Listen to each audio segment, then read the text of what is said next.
Bueno, sobre el final de la conversación con Alfonso Prat Gay hablamos de los problemas políticos y yo le decía que además hoy teníamos un invitado con un profundo conocimiento de las cuestiones políticas, un especialista, el doctor Jorge Barbará, que ha sido decano de la Facultad de Relaciones Internacionales de la Universidad Católica de Córdoba, que nos distingue visitándonos hoy en el piso. Así que muchísimas gracias, doctor, por estar aquí. No, gracias a usted, doctor. Muchas gracias. Voy a comenzar un poco como venía la conversación recién con Prat Gay, pidiéndole que me dé usted una visión de cómo ve la situación política y las reacciones que tiene el gobierno en esta coyuntura tan compleja. Y después le voy a pedir algunas consideraciones respecto del frustrado atentado a la ex presidenta.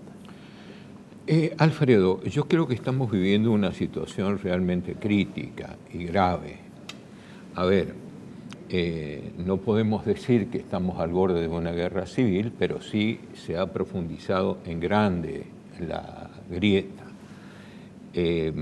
¿Cómo le puedo decir? Un Estado normalmente tiene cierta estabilidad cuando hay una cierta homogeneidad por parte de la población.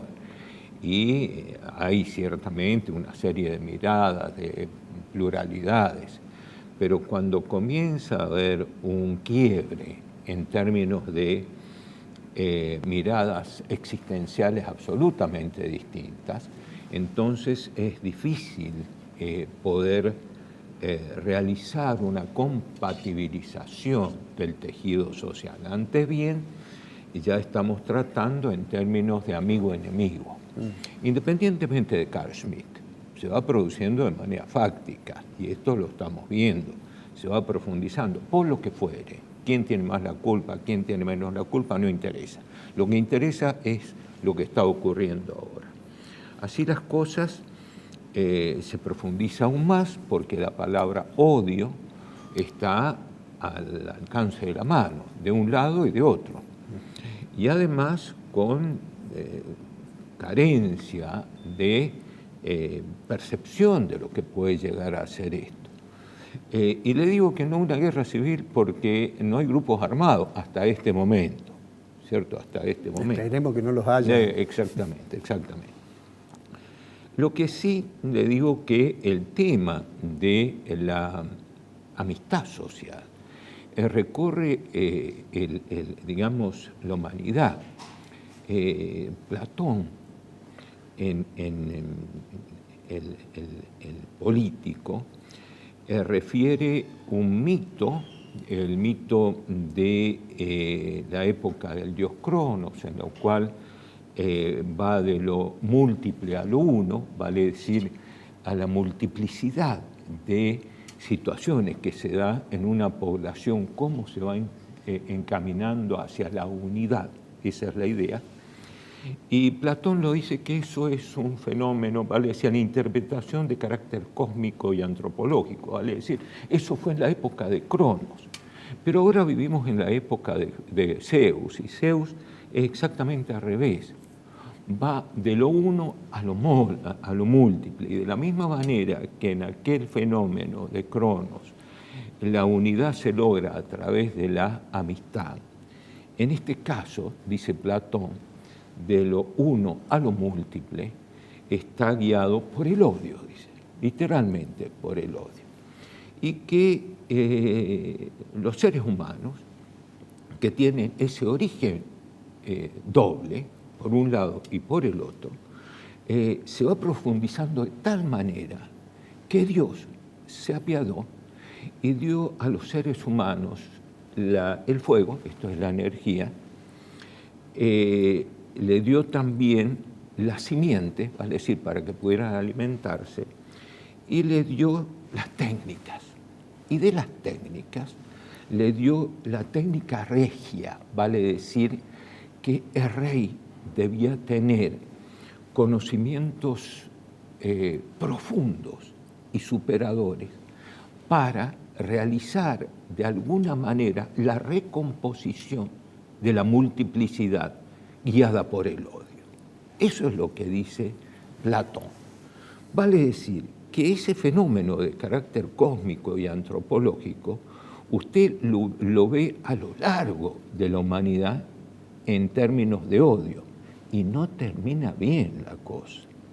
Las guerras, los conflictos internos, en fin, eso es la manera en que Platón entendió que era esta época de Zeus. Eso es lo que paradójicamente nosotros vemos.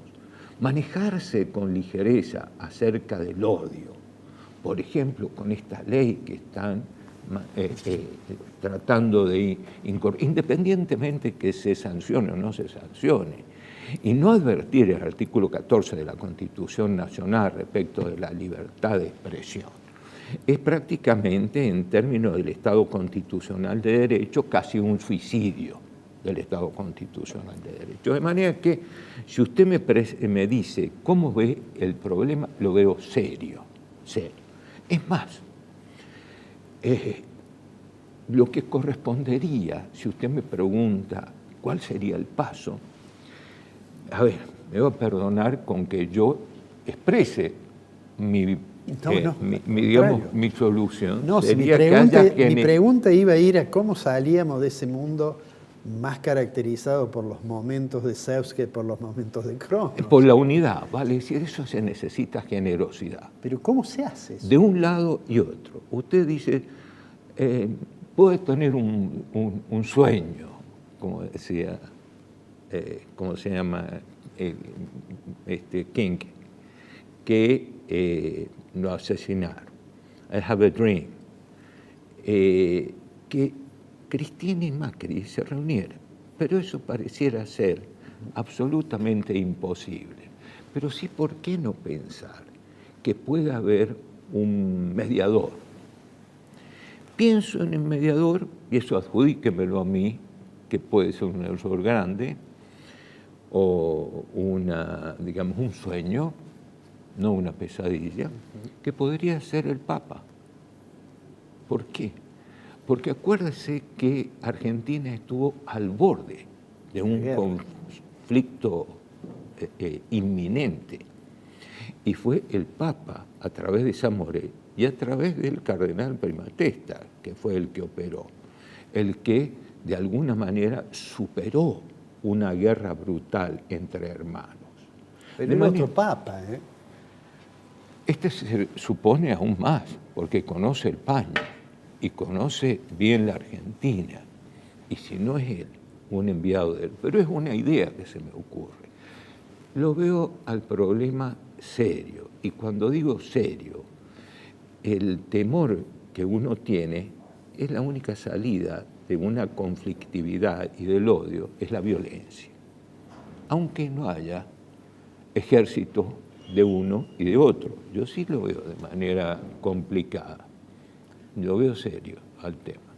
¿Y usted cree que los dirigentes, digamos, bueno, los del gobierno, que se supone deben tener un poco más de responsabilidad, pero los del gobierno y los de la oposición, realmente creen que es necesario, digamos, salir de esa grieta, o a veces especulan con que teniendo un enemigo capitalizan de alguna manera, es decir, creando un enemigo, esta cosa que muchas veces he dicho, Cristina necesita de Macri y Macri de Cristina para, digamos, para acumular y consolidar su poder político, cada uno de ellos.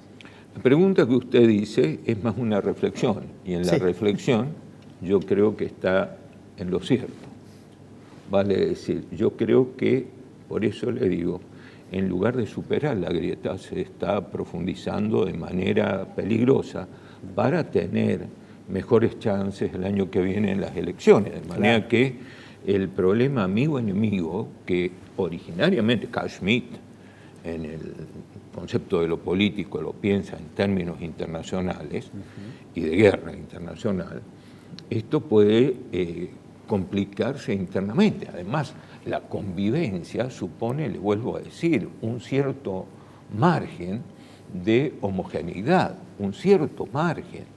Y en este momento los márgenes que están quedando son relativamente complicados porque la profundidad del conflicto. Entonces, yo en lo personal creo que tiene que haber un esfuerzo por parte de ambas partes ¿cómo le puedo decir? Hubo una humanidad cuando a Bullrich, en el problema que tuvo con el ELA, el senador. El senador Esteban Bullrich, él lo llamó Cristina por teléfono. Sí.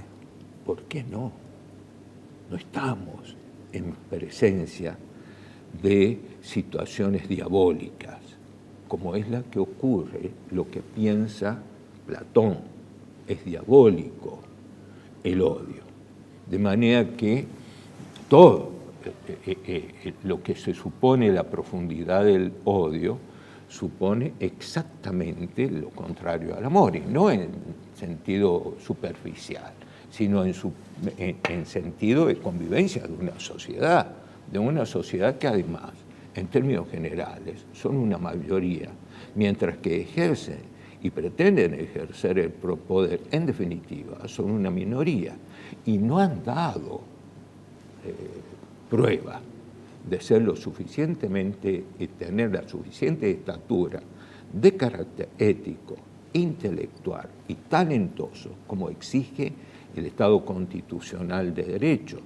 No hemos visto esto. Por el contrario, si usted me pregunta a mí qué piensa la ciudadanía, yo me atrevería a decir que la ciudadanía percibe a los políticos como una clase que es enemiga, toda, unos y otros, de manera que la conflictividad es profunda. El hecho de la corrupción, el hecho de, ¿cómo le puedo decir?, de una situación crítica en un país que se ha ido degradando de manera cada vez más profunda, siendo que 80 años atrás era punta del planeta, no es gratis y es complicado.